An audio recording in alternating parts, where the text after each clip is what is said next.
Fala turma, tudo bem com vocês? Espero que vocês estejam todos muito bem. Estamos iniciando hoje o nosso 16º dia e estamos avançando sem retroceder. E o tema de hoje é o perigo da liberdade. Iremos ler no livro de Gálatas capítulo 5, do verso 1 ao verso 12. Se você ainda não abriu a sua Bíblia ou o aplicativo no seu celular, eu quero que você clique no link da descrição, porque você será encaminhado diretamente para a leitura que eu estarei fazendo e na mesma versão. A versão que eu estou lendo é na versão NVI. Se você quiser ler em qualquer outra versão, você pode estar lendo, não tem nenhum problema. Mas se quiser ler na mesma versão, é só clicar no link. Então, sem mais delongas, se você ainda não é inscrito no canal, se inscreve no canal para poder acompanhar e apoiar o nosso canal. Clique no joinha se você gostar desse vídeo, para poder impulsionar esse vídeo para cada vez mais pessoas e nós podemos levar essa palavra, o evangelho, a cada vez mais longe.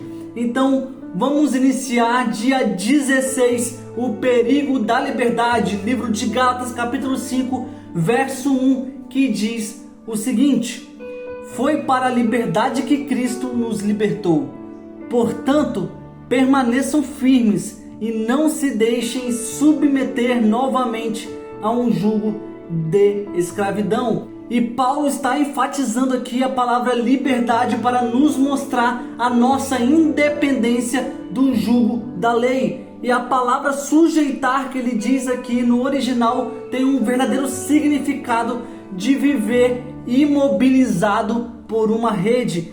E é isso que a lei faz conosco, nos coloca um jugo pesado sobre nós e nos imobiliza, mas a graça de Jesus vem e nos dá liberdade. Verso 2: ouçam bem o que eu, Paulo, lhes digo: caso se deixem circuncidar, Cristo de nada lhes servirá. De novo, declara todo homem que se deixa circuncidar que está obrigado a cumprir toda a lei. 4: vocês que procuram ser justificados pela lei, separem-se de Cristo, caíram da graça. E o termo aqui, cair da graça, nesse contexto, significa que alguns cristãos de Gálatas queriam buscar o favor de Deus por méritos próprios, ao invés de reconhecer o seu pecado e aceitar a salvação de graça. Verso 5: pois é mediante o Espírito que nos aguardamos pela fé a justiça que é a nossa esperança. Então os gálatas naquela época eles viviam mal influenciados por uma falsa teologia de que só podia ser salvo se cumprissem a lei. E Paulo afirma aqui que é o Espírito Santo de Deus que nos apresentará diante dele perfeitos da justiça de Cristo. Verso 6: porque em Cristo Jesus nem circuncisão nem incircuncisão tem efeito algum, mas sim a fé que atua pelo amor. Então Paulo está dizendo aqui que ele não se opõe aos judeus cristãos que continuam a guardar a lei como tradição dos seus pais, mas o que ele não admite é que os gentios sejam obrigados a cumprir esses rituais. Paulo ensina que não é a raça, tradição ou qualquer outra coisa que nos conduz à salvação, mas é a fé no sacrifício de Jesus e em seu amor. Verso 7: vocês corriam bem, quem os impediu de continuar obedecendo à verdade?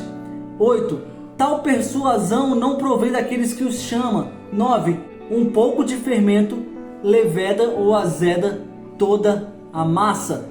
E Paulo está citando aqui nesse verso 9 uma frase muito conhecida naquela época e mencionada diversas vezes por Jesus para ilustrar o efeito difusor que o judaísmo tinha. E a palavra fermento aqui é usada simbolicamente para representar a iniquidade, o pecado, a falsidade. Verso 10: estou convencido no Senhor de que vocês não pensarão de nenhum outro modo. Aquele que os perturba, seja quem for, sofrerá a condenação. Verso 11: irmãos, se ainda estou pregando a circuncisão, por que continuo sendo perseguido? Nesse caso, o escândalo da cruz foi removido. Verso 12, para a gente poder finalizar: quanto a esses que os perturbam, quem dera que se castrassem. E essa é uma expressão usada por Paulo muito forte, que no original tem um sentido literal de cortar fora, querendo dizer que esses falsos profetas, que essas falsas teologias deveriam ser cortadas fora, arrancadas literalmente do meio da igreja.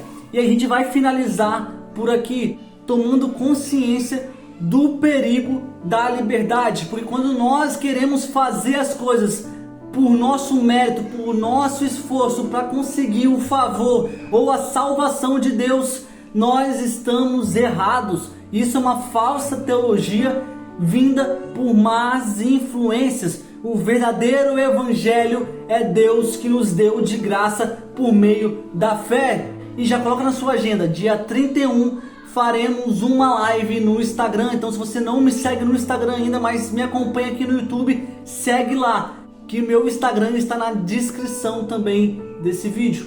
Um forte abraço, valeu!